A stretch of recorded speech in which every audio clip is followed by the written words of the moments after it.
Okay, sasagot lang po tayo sa katanungan ng isa nating masugid na follower. So, ang tanong po niya is insulto or pamamahiya ng katrabaho kahit boss pa siya ay pwedeng tanggalin or ma-terminate? So, ang sagot po natin dyan ay oo. Kasi pareho rin po kayong nagtatrabaho sa isang employer.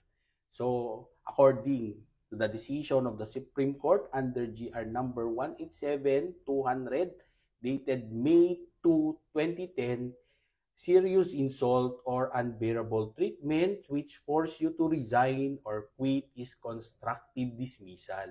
So under the law, no written notice is required and employee has the right to be reinstated in lieu of separation or may be given separation pay of 1 month pay for every year in service. So, Attorney Kid Castro po, panatag ang loob ng taong may alam hanggang sa muli.